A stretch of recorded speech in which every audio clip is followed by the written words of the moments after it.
je vois cette route d'entrepreneur un petit peu comme un long, parcours un peu dans le noir. Donc tu as l'étoile au loin que tu suis, et ce qui est important, c'est de faire le maximum de pas au jour le jour, parce que en réalité, c'est la constance. C'est vraiment la constance dans les années qui va faire le résultat. Quand je me suis lancé pour devenir champion du monde de roller, si on m'avait dit qu'il allait me falloir 20 ans pour devenir champion du monde, ça m'aurait sûrement démoralisé. Donc en fait, le conseil souvent que je donne là-dessus, c'est de ne pas penser à la longueur, mais juste de faire le maximum au jour le jour. Et le temps que ça prend, c'est le temps que ça doit prendre, et c'est tout, quoi. Salut Taïg. Salut. Ça va? Écoute, super. C'est super chouette de te recevoir parce qu'en fait tu as un profil pour Coup d'État qui est hyper intéressant. Nous, notre objectif, c'est de montrer que pour être entreprenant, on n'a pas forcément besoin d'être entrepreneur. Et ce qui m'intéresse dans ton parcours, c'est que tu as fait énormément de choses différentes, dont monter des boîtes. Ouais. Tu es 3 fois champion du monde de roller, sur rampe. Tu as gagné les X Games, tu es le champion le plus titré de l'histoire des sports extrêmes. Enfin, tu as un palmarès assez incroyable. Là, tu as monté une boîte récemment qui s'appelle On-Off. Tu portes le petit gilet corporate, bien joué. C'est une boîte qui te permet d'avoir plusieurs numéros de téléphone dans un seul téléphone. Exactement, via une appli. Via une appli, donc tu n'as pas besoin d'avoir 2 cartes SIM. Enfin, cette époque-là est révolue. A envie de télécharger, d'avoir un numéro pro, un numéro perso. Il télécharge mon app et en un clic, il a un deuxième 06. Trop bien. Et du coup, il y a 50 employés qui bossent pour On-Off, c'est ça? Ouais. Vous avez levé 15 millions? Ouais, exactement. Donc ça marche bien aussi. C'est clair, ça a été très très dur, mais là enfin je vois le bout du tunnel.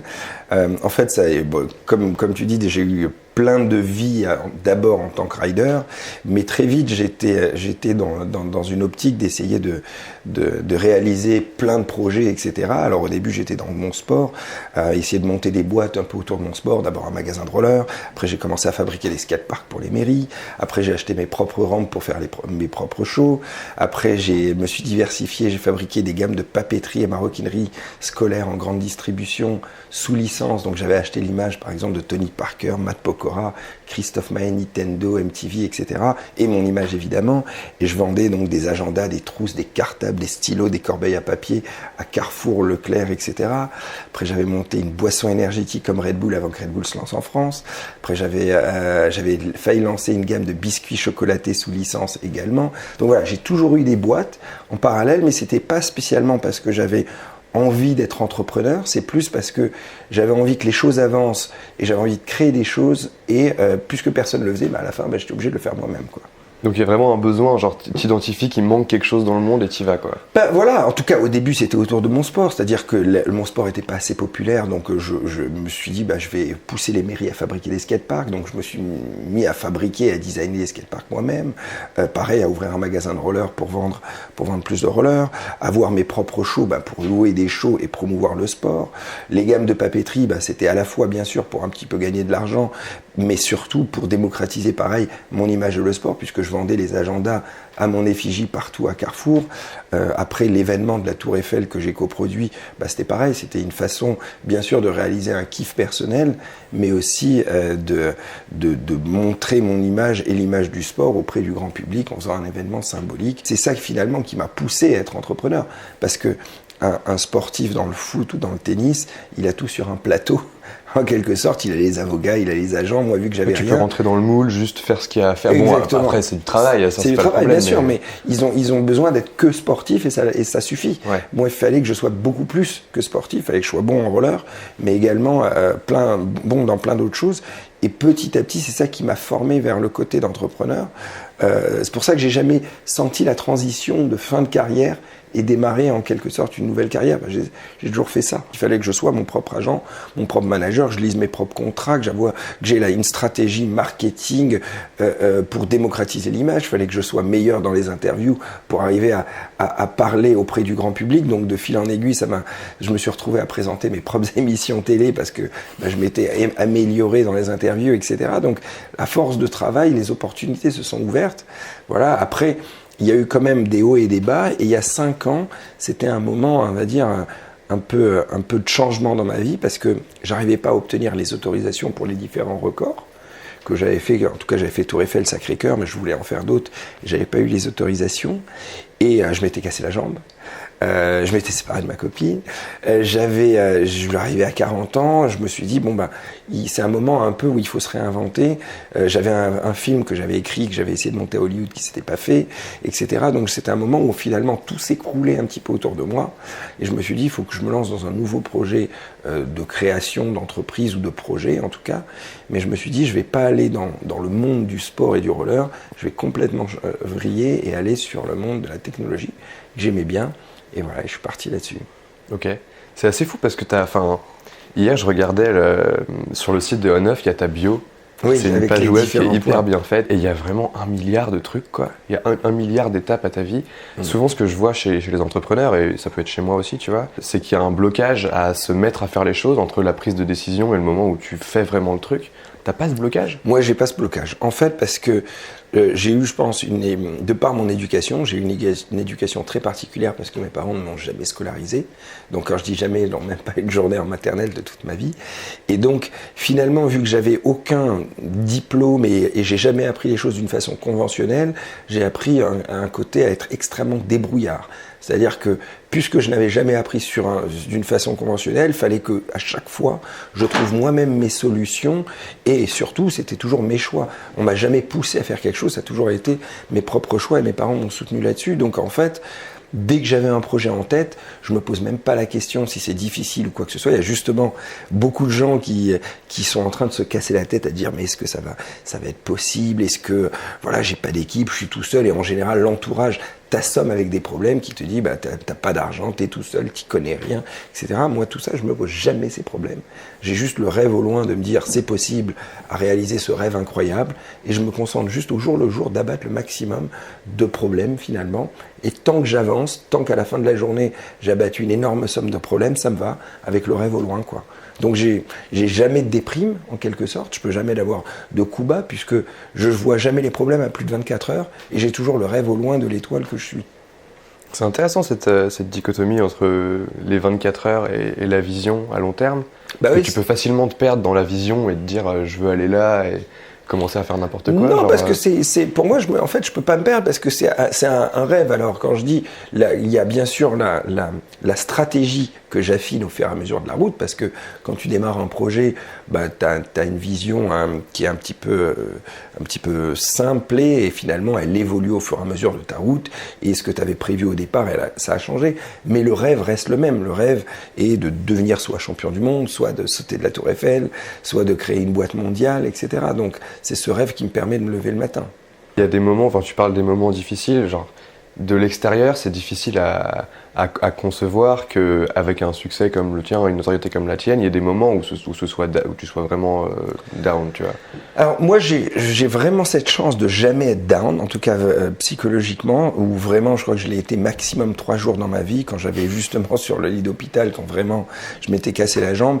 Et à chaque fois que je suis down, dans des moments où vraiment tout s'effondre, j'ai besoin de me rattacher à un nouveau rêve et à partir du moment où j'ai ce nouveau rêve en tête, tous les problèmes sont effacés et je repars à 100%. Les gens ont tendance à se poser beaucoup trop de questions. J'ai la chance justement, de toute façon, je me dis quand on est au pied du mur, il y a 2 façons. Soit tu es là à te casser la tête et à déprimer, à pleurer, on va dire, au pied de ce mur, soit tu vas de l'avant et voilà, et tu essayes continuellement de le dépasser, quoi. Je vois cette route d'entrepreneur un petit peu comme un long, parcours un peu dans le noir, donc tu as l'étoile au loin que tu suis, et ce qui est important, c'est de faire le maximum de pas au jour le jour, parce que en réalité, c'est la constance. C'est vraiment la constance dans les années qui va faire le résultat. Par exemple, il y a beaucoup de gens qui se disent, quand ils démarrent un projet, ils se disent, il faut que dans 1 an, je sois arrivé là. Ils se mettent une limite au niveau temps. On ne connaît jamais la distance du projet dans lequel on se lance et on ne connaît jamais vraiment la difficulté. Moi, par exemple, quand j'ai lancé Un-Oeuf, bien sûr que je me disais au début, peut-être ça va prendre 1 an pour mondialiser la boîte, mais c'était complètement amateur et je préférais ne pas y penser. Et si ça devait prendre 5 ans, ça prendrait 5 ans. Si ça prend 10 ans, ça prend 10 ans. Quand je me suis lancé pour devenir champion du monde de roller, si on m'avait dit qu'il allait me falloir 20 ans pour devenir champion du monde, ça m'aurait sûrement démoralisé. Donc en fait, le conseil souvent que je donne là-dessus, c'est de ne pas penser à la longueur, mais juste de faire le maximum au jour le jour. Et le temps que ça prend, c'est le temps que ça doit prendre et c'est tout, quoi. Tu penses qu'On-Oeuf, c'est le projet le plus ambitieux que tu aies fait ou... La Tour Eiffel, je pense que c'était plus ambitieux parce que après, c'est vrai que c'est très très dur d'avoir monté un œuvre pour plein de raisons que je pourrais expliquer, mais la Tour Eiffel, c'était quasiment la mission impossible. Obtenir du gouvernement français qui prête la Tour Eiffel à un individu pour qu'il se jette en haut de la Tour Eiffel, c'est quelque chose normalement qui n'existe pas. Parce que on peut juste, à juste titre, imaginer que après cet événement, il y a eu des milliers de boîtes d'événementiel ou des milliers de sportifs qui ont appelé le gouvernement français et qui ont dit « Mais attendez, vous avez donné la Tour Eiffel à Taille Chris, pourquoi pas moi ?» Donc il y a une équité qui doit être difficile et le fait que le gouvernement m'ait donné cette chance, ça a été très très très dur. C'est à chaque fois un côté humain bien sûr technique, il fallait que l'événement rentre dans la technique, mais il y a eu beaucoup un côté humain où il fallait que j'arrive à convaincre d'une façon inespérée les gens, quoi. Comment ça s'est passé du coup pour avoir la Tour Eiffel justement ? Pour avoir une autorisation comme ça, il faut comprendre que tout le monde doit signer. S'il y a une personne qui ne signe pas, l'événement ne se fait pas. Donc, c'est-à-dire c'est qui tout le monde ? Le président de la République, le maire de Paris, le maire d'arrondissement, le président de la Tour Eiffel, les Verts, les architectes bâtiments de France, la préfecture de police. Donc tu as toutes les institutions françaises qui doivent donner leur accord.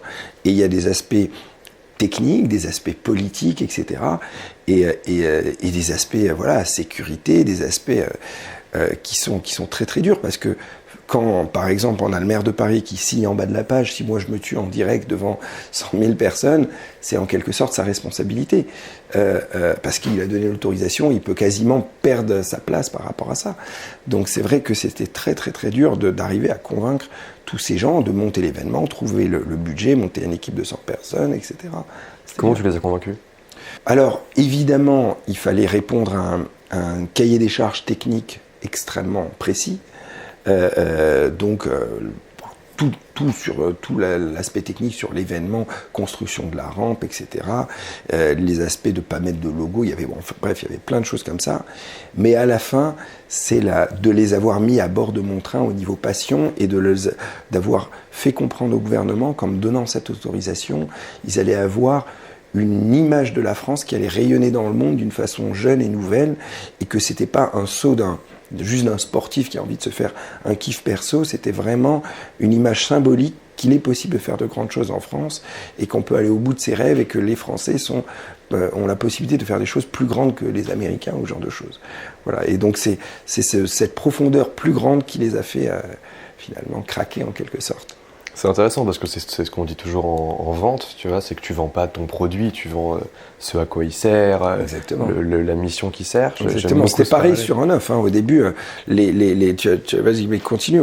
C'est ce que j'allais te demander. Sur un œuf, c'est quoi cette vision ? Parce qu'il y a le truc de plusieurs numéros de téléphone, ça c'est ce que vous vendez concrètement. En fait, la vision derrière, c'est quoi ? La vision derrière va beaucoup plus loin, c'est-à-dire que plusieurs numéros, c'est juste une des premières briques, une des premières conséquences d'une vision plus profonde, c'est-à-dire que mon analyse était très simple, c'était déjà de me dire, alors la première analyse c'était de me dire c'est quand même fou que tout soit dans le cloud, nos mails, nos mails sont dans le cloud, notre musique avec Spotify, nos films avec Netflix, nos fichiers avec Dropbox, bref, tout est dans le cloud, pourtant notre 06, lui, il n'est pas dans le cloud, il est coincé dans cette petite carte SIM en plastique, ce qui est totalement ridicule. Quand j'ai plus de batterie, il faut que j'attende de recharger mon portable pour avoir mon 06, alors que mes mails, je peux les avoir sur un ordinateur. Je suis à l'étranger, je perds mon téléphone, je suis obligé d'attendre de revenir en France dans un magasin SFR ou Orange pour récupérer mon 06. Donc je voyais bien que ça a un non-sens et je me disais, mais pourquoi le numéro ne peut pas être dans le cloud comme une adresse email ? C'est un truc que tu as observé pour toi à la base ? Ouais, pour moi, c'était une frustration chez toi en fait. C'était non seulement une frustration, mais c'était l'idée. Elle est venue d'une façon beaucoup plus structurée. En fait, sur mon lit d'hôpital, quand je m'étais cassé la jambe donc il y a 5 ans, je me suis dit je vais me lancer donc dans un nouveau projet d'entreprise et j'ai noté ce que j'appelle en quelque sorte ma formule magique pour créer le nouveau projet. Et donc j'ai noté 8 points, un par un, et je me suis dit ma nouvelle idée doit rentrer dans ces 8 points. Alors le point numéro 1, c'était de créer la plus grande de me lancer dans la plus grande industrie au monde. Parce que j'étais frustré d'être toujours dans une petite industrie avec le monde du roller, finalement. Il fallait que je sois beaucoup plus proactif que les autres, beaucoup plus ingénieux pour sortir mon épingle du jeu. Donc je me suis dit, je ne vais pas faire 2 fois la même erreur. Mon prochain projet sera dans une industrie qui sera la plus grande au monde, je serai peut-être pas le champion du monde là-dedans, mais même si je suis le centième mondial dans le monde des télécoms, ben, ça va être une énorme boîte. Voilà. Donc je me suis dit, télécom, voilà, là-dessus au moins je suis sûr de ne pas me gourer. Deuxième point, je me suis dit, il faut ubériser cette industrie, comme ça c'est la grande phrase que tout le monde dit, mais c'est-à-dire, quand je disais ubériser, c'est-à-dire d'essayer de devenir le plus grand de cette industrie sans être propriétaire des actifs. Comme Uber, qui est le plus grand réseau de taxis sans être propriétaire des voitures, Airbnb, le plus grand réseau d'hôtels sans propriétaire des murs, et ben je me suis dit, est-ce que je peux devenir le plus grand opérateur télécom mobile au monde sans être propriétaire des antennes et utiliser finalement le réseau sans le payer, comme fait Uber, qui ne paye pas les voitures, ou Airbnb, qui ne paye pas les murs. Okay, donc c'était, je ne savais pas si c'était possible, mais en gros, je suis parti là-dessus. Donc la plus grande industrie au monde, ubériser cette industrie. Troisième point, je me suis dit, on est dans un monde où l'expérience utilisateur est roi. C'est-à-dire que si tu inventes quelque chose qui est simplement plus simple pour les gens, ça va marcher. On le voit bien, je prends toujours cet exemple d'Uber, le fait qu'on a déjà rentré sa carte bleue, on reçoit la facture après, la voiture arrive, voilà, l'expérience utilisateur. Ouais, gagner du temps, gagner de l'argent, ça marche toujours. Voilà. Ouais. Quatrième point, je me suis dit, il faut que je sois propriétaire de ma marque. Parce que j'avais, dans certaines de mes anciennes vies, comme je disais tout à l'heure, des gammes de papeterie scolaire, et j'avais eu par exemple l'image de Tony Parker. Et quand j'avais eu l'image de Tony Parker, ça se vendait très très bien en France, sauf qu'au bout de 3 ans, j'ai perdu la licence Tony Parker, ça fait un trou dans mon chiffre d'affaires. Donc je me suis dit, pas 2 fois, il faut que je sois propriétaire de ma marque à vie, comme ça je peux la vendre, voilà, dans le monde entier. Et le 5e point, je me suis dit, il faut que ce soit une marque qui est vendable dans le monde entier. Parce que Tony Parker, c'était un bon exemple, ça se vendait bien en France, mais au Japon, non. Okay. Donc il fallait que je trouve le Tony Parker japonais en quelque sorte, ce qui était compliqué. Donc je me suis dit, il faut trouver en 5e point la marque que je vends pareil dans le monde entier. Le 6e point, je me suis dit, il faut que je trouve un réseau de distribution qui soit facilement mondial. Parce que je le voyais pareil dans les gammes de papeterie, il fallait que je sois référencé à Carrefour. Donc c'était un mal de tête, laisse tomber, c'était très très dur d'être référencé à Carrefour, Leclerc, Casino en France. Et quand je voulais vendre aux États-Unis, c'était la même chose, il fallait que je rentre chez Walmart, etc. Donc avant de mondialiser ton produit, il faut s'accrocher parce qu'il faut rentrer dans toute sa grande distribution. Le 7e point, c'est ce qu'on appelle cette scalability. C'est-à-dire que je le vois bien, par exemple, quand on prend l'exemple d'un café Starbucks, dans la fin d'une journée, ils ne vont jamais pouvoir vendre des millions de cafés. Ils vont être limités parce qu'il y a des horaires, parce qu'il y a des jours de la semaine, etc. Leur seul moyen de vendre des millions de cafés, c'est d'augmenter les frais en ouvrant de nouveaux Starbucks. Alors que quand on prend l'exemple, par exemple, d'un Spotify, le Spotify, ils peuvent vendre à 3h du matin et ils ont les mêmes frais de structure et le même nombre de salariés et ils peuvent vendre des millions finalement d'abonnements.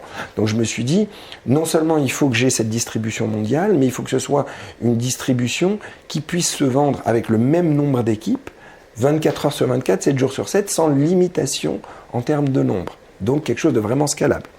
Et le 8e point, qui est le plus simple à dire et qui est finalement le plus compliqué à trouver, c'est que clairement il faut inventer quelque chose qui n'existe pas. Parce que soit on a beaucoup d'argent et qu'on est expert dans les télécoms, ce qui n'était pas mon cas. Moi, je partais vraiment de zéro, j'étais tout seul. Et donc, il faut inventer quelque chose qui n'existe pas. Et ça n'existait pas du tout ? Non, non, de cette façon-là, vraiment pas. Et donc, c'était donc cette idée que j'ai eue de me dire, on est dans un monde où tout est dans le cloud. Alors bien sûr, c'était une envie d'avoir un 2e numéro, mais c'était plus profond. Je me suis dit, voilà, il faut que les numéros de mobile ne soient plus rattachés dans la SIM, ils soient vraiment dans le cloud. Et la dernière aussi analyse de cette vision à long terme, c'est que finalement, il y a 2 mondes qui grandissaient parallèlement depuis toutes ces années. Il y a le monde des opérateurs traditionnels, qui sont des opérateurs, on va dire, vieillissants, qui sont très très loin de l'innovation. Alors eux, ils sont extrêmement stables, ils ont des antennes, ils ont payé des milliards d'euros de réseau. C'est très très dur de rentrer dans leur monde, parce que c'est un monde extrêmement cher, régulé, etc. Et c'est un monde finalement qui évolue peu en termes d'innovation, mais qui a une technologie vraiment particulière. À côté de ça, il y a le monde des applications, qui est justement pas régulé, qui est totalement ouvert, où justement ce qui fait la différence dans le monde des applications, c'est justement l'innovation et le user experience. Le succès des apps, c'est vraiment ça, le user experience et l'innovation.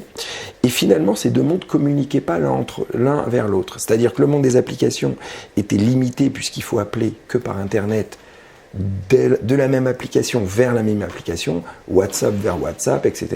Et le monde des opérateurs, ok, c'est ouvert vers le monde entier, mais c'est payant, c'est régulé, etc. Ça, c'est un truc que tu observes rétrospectivement maintenant que tu as avancé, ou déjà à l'époque, dans ton lit d'hôpital, tu te disais ça? En fait, c'est un mélange des deux, c'est-à-dire que je l'avais compris, je n'arrivais pas à l'exprimer aussi clairement qu'aujourd'hui. Aujourd'hui, j'arrive vraiment à le détailler, l'expliquer, parce que j'ai vraiment affiné la vision, mais c'était quelque chose que instinctivement, je trouvais tellement ridicule que le monde des télécoms ne soit pas dans le monde des applications. C'est-à-dire qu'il y a plein de limites dans les applications. On ne peut pas envoyer un SMS à n'importe quel téléphone dans le monde entier. On peut pas, quelqu'un est obligé d'avoir la même application en face, obligé d'avoir de l'Internet, etc. Et donc, au fur et à mesure, je me suis dit, je vais essayer de révolutionner le monde des télécoms, en quelque sorte, en amenant la technologie télécom au monde applicatif et le user experience du monde applicatif au monde télécom. Voilà. Le truc, c'est que j'imaginais pas une seconde à quoi je m'attaquais, parce que il fallait finalement que techniquement, je sois les deux à la fois, que j'ai le vrai ADN des deux à la fois. Et quand on regarde au monde, il existe encore aujourd'hui aucune société au monde, à part la mienne, qui est réellement les deux à la fois. Soit tu as des sociétés qui sont uniquement des applications et qui font très bien ce métier-là, et d'autres qui sont uniquement des opérateurs, mais il n'y en a aucun qui a construit, from ground up en quelque sorte, les deux à la fois mélangés. Il y a énormément de choses sur lesquelles j'ai envie de rebondir. La première chose, c'est l'ambition. Genre, je trouve ça fou que c'est trop bien qu'on ait des gens qui puissent exprimer cette ambition-là et se dire du jour 1, je veux aller attaquer ça. Tu ressens un besoin d'être premier? Ouais, alors moi j'ai vraiment de l'ambition, mais on va dire c'est une bonne ambition, c'est-à-dire que j'ai pas l'ambition de vouloir écraser les autres ou ce genre de choses. Il y a des gens qui ont besoin d'être premiers pour se prouver à eux-mêmes qu'ils sont meilleurs que les autres, etc. Moi c'est pas mon truc. Mon truc c'est vraiment, j'ai on va dire dans mon caractère ce sorte de rêve de gamin avec des yeux d'enfant, de vouloir rêver des choses incroyables et me battre pour y arriver. Après, il y avait aussi le fait que, en quelque sorte, j'arrivais à 40 ans, même si j'avais été champion en roller et j'ai fait donc certaines choses incroyables comme le saut de la Tour Eiffel, c'était un peu segmenté, c'est-à-dire que je me retrouvais dans des dîners, j'avais l'impression de vivre un peu dans le passé, c'est-à-dire que, bien sûr, les gens étaient impressionnés en disant « Putain, c'est le mec qui a sauté de la Tour Eiffel », ça c'est hyper impressionnant, mais en quelque sorte, je vivais de plus en plus dans l'ancien monde, dans la carrière passée que j'avais fait, et je voyais autour de moi des entrepreneurs qui étaient dans le jour présent, quoi. Et en plus, j'étais frustré parce que même si j'avais réussi à faire de grandes choses avec mon sport, les gens ne réalisaient pas que j'étais beaucoup plus qu'un sportif et vraiment, finalement, un entrepreneur en montant ces événements, etc. Et donc, je me retrouvais face à justement des entrepreneurs et j'avais l'impression d'être de leur monde, sauf que personne ne le savait, quoi. Et donc, j'avais envie de repartir d'en bas, de me lancer dans une industrie qui n'avait rien à voir avec ce que je faisais avant, pour déjà me prouver à moi-même et en même temps pour prouver aux autres que je pouvais repartir d'en bas de l'échelle dans un nouveau truc et devenir challenger au même niveau que dans mon sport, dans une nouvelle industrie. Donc voilà, c'était un mélange d'envie personnelle, de challenge personnel, de montrer que je peux aller dans un autre monde. Et voilà, et aussi de rêves, de grandes choses. C'est vrai que c'était aussi mon approche tout de suite sur on-off. J'aurais pu me lancer en me disant je vais juste faire une application de deuxième numéro franco-française et m'arrêter là. Finalement, tout de suite, je suis parti dans une vision très très ambitieuse, à essayer de lever beaucoup d'argent, essayer de créer un opérateur mobile mondial, etc., etc. C'est la force de mes faiblesses. Parce que la force, c'est que finalement, heureusement, 5 ans après, je suis en train d'y arriver. Mais la faiblesse, c'est que ça a coûté beaucoup plus d'argent, beaucoup plus de temps, ça a été très très très dur, etc., quoi. Ouais, tu disais que tu te rendais pas compte, en commençant, d'à quel point ça allait être difficile. Ouais. Si tu avais su, tu l'aurais fait? Ah oui, je l'aurais fait. Je m'en fiche de la difficulté. Il n'y a qu'une chose qui compte, c'est le résultat. Je prends l'exemple avec le saut de la Tour Eiffel. Il m'a fallu 2 ans pour obtenir les autorisations pour enfin faire ce saut. S'il m'aurait fallu 5 ans, je m'en fous complètement finalement. Ce qui compte à la fin, c'est de sauter de la Tour Eiffel. Personne n'aurait calculé le temps que ça a pris. La seule chose à la fin qui compte, c'est d'avoir réussi le projet et de faire quelque chose d'incroyable. Ça fait un moment qu'on dit qu'on veut inviter des sportifs sur Coup d'État. Okay. C'est quoi les points communs, tu crois, les valeurs qu'il faut avoir dans le sport, qu'il faut aussi avoir dans l'entrepreneuriat? L'avantage du sport, c'est une des seules choses, finalement, un des seuls métiers au monde où il est totalement impossible de réussir sans des années de sacrifice et de travail acharné. Je veux dire, il est possible dans le monde de l'entreprise, quelqu'un qui a une bonne idée et en un mois, il a trouvé le bon truc, etc. Et il crée une boîte qui explose, un acteur qui se fait caster, etc. Il y a des choses comme ça. Mais dans le sport, c'est juste impossible. Donc en fait, le sport nous apprend le travail acharné, la remise en question, parce que on est automatiquement challengé toute la journée, on tombe tout le temps, on est obligé de se réinventer. Littéralement pour toi? Ah bah pour moi littéralement, hein, et on se casse des choses tout le temps. Moi j'ai été opéré des genoux 3 fois, des épaules 2 fois, des poignets 2 fois, j'ai eu la hanche cassée, les cervicales presses 3 fois, le nez 3 fois, ici ouvert 3 fois, les côtes cassées, etc. Donc c'était continuellement sur les lits d'hôpital, etc. et sur le devant de la scène. Donc on est obligé de se remettre comme ça en question, et on est aussi dans une pression, une adrénaline beaucoup plus dur que dans le monde de l'entreprise. Parce que dans le monde de l'entreprise, c'est un sort de marathon. On a des moments de stress, on a des moments où c'est très dur, où on peut perdre sa boîte, ou une réunion très très importante, etc. Mais on ne joue pas en quelque sorte sa vie sur 10 secondes, 3 secondes, 2 secondes. Le sport, c'est ça. C'est-à-dire que dans le sport, on s'entraîne 20 ans, et le jour où c'est la finale, eh ben là, c'est maintenant. C'est pas dans 1 heure, et c'est vraiment à la seconde près qu'il faut arriver. Donc là, les moments de pression, le sport m'a vraiment formé par rapport à ça, et m'a formé aussi qu'il faut me cool down dans les situations difficiles. C'est-à-dire que je voyais dans le monde de l'entreprise, tous les mois, j'étais à court de cash, et donc il fallait que je trouve 250 000 euros par mois pendant 4 ans. Et j'avais jamais de financement. Ouais. Et j'avais jamais un mois d'avance. Donc c'était très dur, parce que je démarrais le mois, je payais mes salaires le 23 du mois, j'avais 23 jours pour trouver 250 000 euros. Et donc, c'est une sorte de poids et de pression infernale sur les épaules de te dire, qu'est-ce qui se passe en quelque sorte si tu ne vas pas obtenir ces 250 000 euros à la fin du mois. Et finalement, le sport m'a formé là-dessus à repousser cette pression et à juste me concentrer sur ce qu'il faut faire, et pas me stresser de me dire si tu vas y arriver, tu vas pas y arriver, parce que dans une grande compétition, si tu commences à te dire est-ce que je vais réussir mon double saut périlleux au moment de la finale, c'est sûr que tu vas pas le réussir. Donc j'ai appris à repousser ce stress en fait. Comment tu fais ça? Dans l'entreprise, c'est différent parce que t'as le temps de réfléchir et c'est dans la longueur. Donc, je repousse les pensées pour pas trop y penser. Par contre, dans le sport, j'ai une technique pour pas avoir ce stress.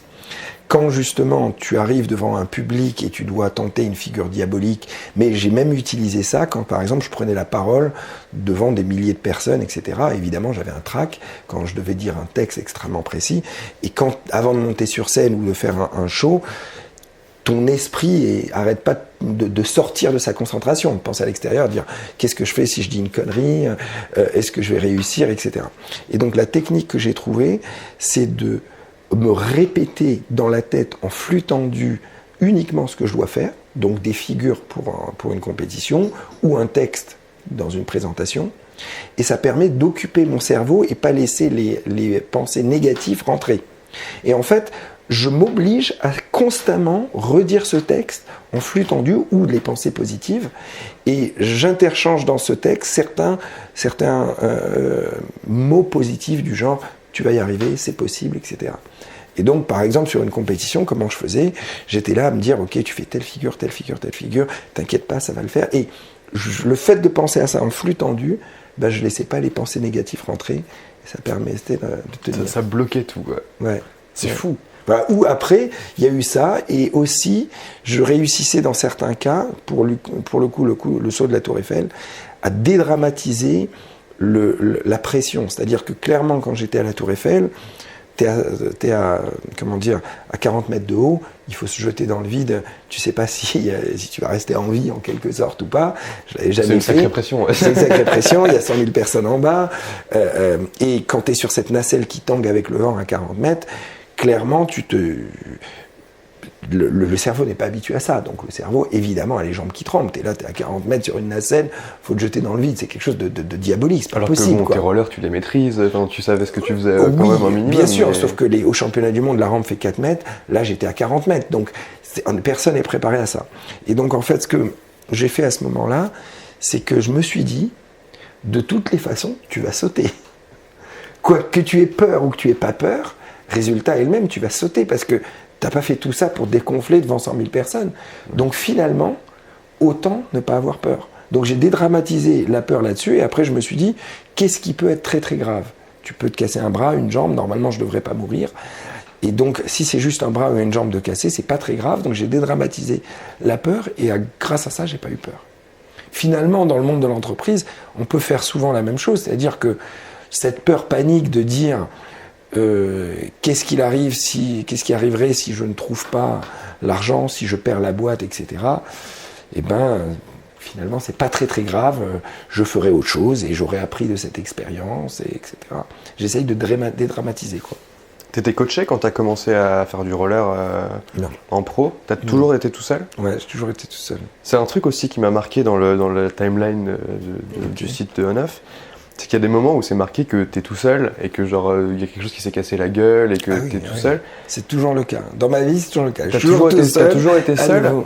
Ça te Ouais. dérange pas la solitude ? Genre c'est un truc avec lequel t'es confortable ? Écoute, c'est dur, mais finalement j'ai appris. C'était à la fois dur et à la fois un confort, parce que le fait d'être seul, ça tenait qu'à moi la réussite ou les échecs.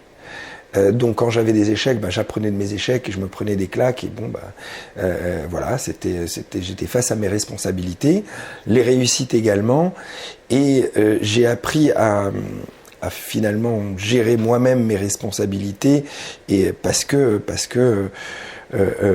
j'avais pas le choix, quoi. Voilà, j'avais pas le choix. Si j'avais monté la boîte en association avec quelqu'un d'autre, c'est sûr que ça aurait été beaucoup plus confortable parce que pour les grandes décisions, on aurait été deux, on aurait pu en parler, etc.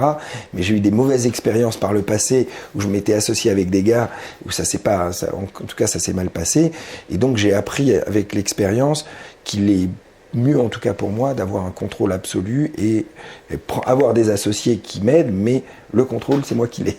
À la fois, j'ai un contrôle total et je prends les décisions à la fin. À la fois, je suis conseillé par tellement de gens. Quand j'ai lancé la boîte, il y avait plein de choses que je ne savais pas. Et donc toute la journée, j'appelais des gens qui m'expliquaient des choses et je rajoutais mon savoir.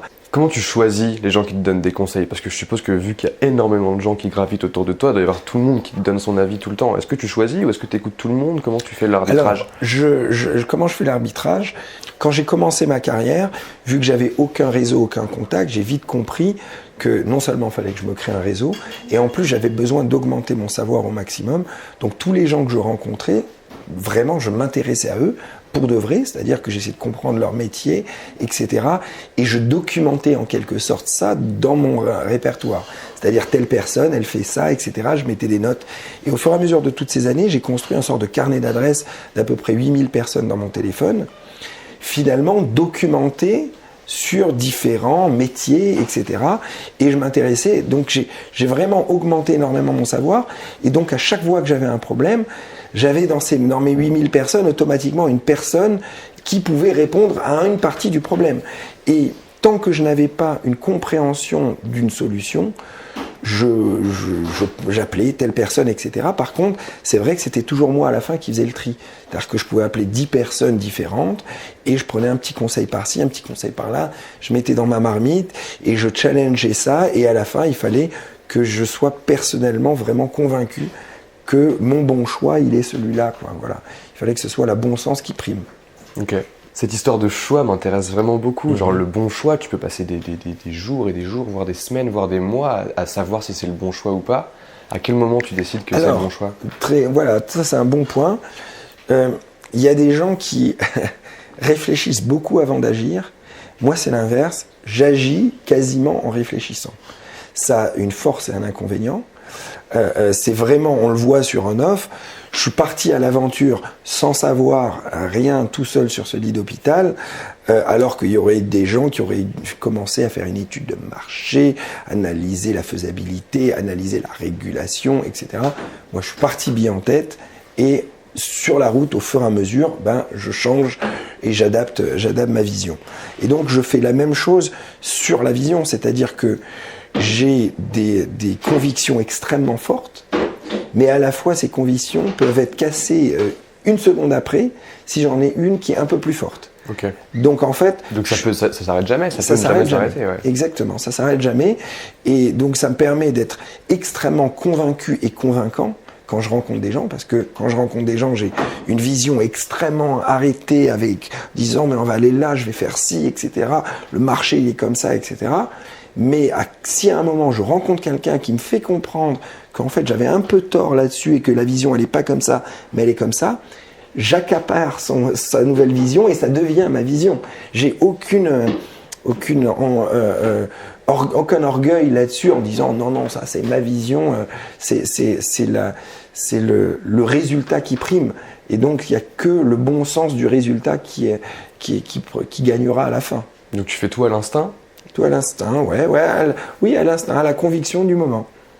Okay. Ouais. Mais c'est pour ça que je disais plus à la conviction du moment, c'est pas trop à l'instinct, parce que cette conviction est un sort de melting pot de plein d'analyses constamment que j'analyse le marché, l'expérience utilisateur. Par exemple, sur un offre, pour arriver à comprendre dans quelle direction le marché, non seulement des télécoms et des applications vont, etc., il a fallu que je devienne expert sur tous les métiers, mais dans le détail absolu. Il fallait que je comprenne techniquement comment on crée un réseau en totalité, que je sois incollable sur toutes les applications du marché. C'est-à-dire que tu peux me demander toutes les applications qu'on trouve sur l'Apple Store, je saurais te dire précisément le bouton de telle application, il est à tel endroit, telle technologie est derrière, donc je connais dans le détail. C'est en ayant une vision, le fait d'être incollable techniquement, que j'arrive à challenger la vision comme il faut. Quoi. Comment tu as appris tout ça ?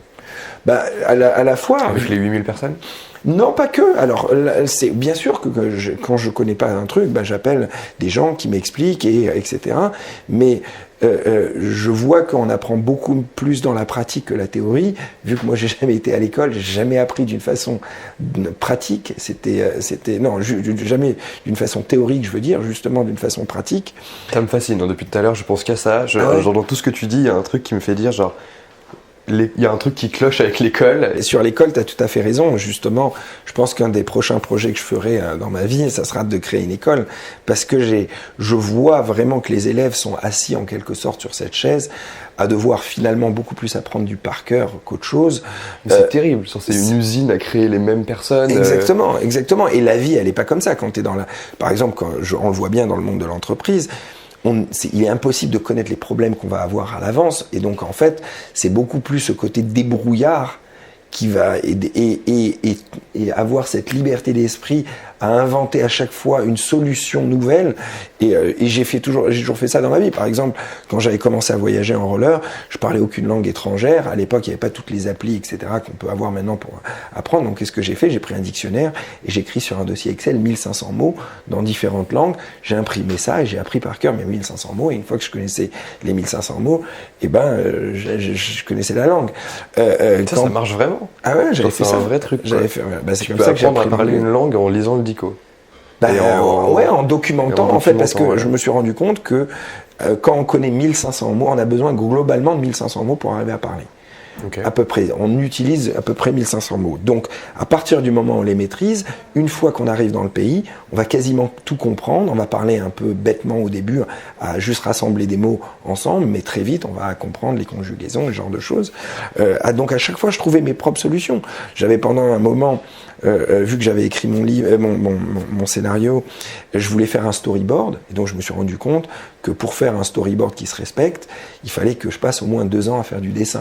Donc j'avais pas le temps de faire 2 ans, en tout cas passer 2 ans pour apprendre à faire du dessin. Donc qu'est-ce que j'ai fait ? J'ai pris en photo les scènes du film avec mes potes, et j'ai mis les photos, et j'ai fait un calque par-dessus. J'ai pris une feuille et j'ai décalqué sur les photos, et là j'avais le meilleur storyboard du monde, évidemment, puisque c'était un calque d'une photo réelle. Donc à chaque fois, c'est juste des exemples qui montrent qu'à chaque fois, je trouvais des éléments avec du bon sens. Je reprends ça, une anecdote qui exprime bien. Au Sacré-Cœur, quand j'ai fait l'événement du Sacré-Cœur, je me suis retrouvé devant un problème qui était quasiment impossible à résoudre. C'est que, malgré que j'avais eu l'autorisation de Sarkozy, du haut patronage de la présidence, les ingénieurs de la mairie de Paris me disaient « Il est impossible qu'on vous donne l'autorisation parce qu'au Sacré-Cœur, il y a des carrières, il y a des trous sous le Sacré-Cœur et ça peut faire effondrer toutes les structures. » Alors je leur ai dit « Est-ce qu'on peut faire des tests de sol pour savoir quel poids on peut mettre, à quel endroit, etc. » Ils m'ont dit le problème, c'est qu'on peut faire des tests de sol, ils vont coûter des centaines de milliers d'euros et surtout, ils ne sont pas fiables à 100%. Donc on ne peut pas vous donner l'autorisation, c'est impossible, puisque personne ne peut s'assurer que la structure que vous allez monter ne va pas tout faire effondrer. C'était compliqué. C'est un vrai problème. C'est un vrai problème. Et donc à nouveau, avec ce côté débrouillard, bon sens et imaginatif, en fait je me suis dit, qu'est-ce que je vais faire? Je vais abaisser la structure à ras le sol. Je vais calculer le poids de tous les touristes qui marchent au Sacré-Cœur, mettre des grandes lattes en bois qui répartissent le poids et qui font un poids identique au nombre de touristes qui marchent. En réalité, j'ai reproduit le même poids que tous ces touristes et donc la mairie de Paris ne pouvait plus refuser puisque je leur ai dit écoutez, ça ne va pas s'effondrer puisque c'est exactement la même chose que tous les touristes qui marchent depuis toutes ces années. Et voilà, juste du bon sens. Qui a fait au final, les gens, quand ils n'ont pas de contre-argument, ils sont au pied du mur, ils n'ont pas le choix. Ouais.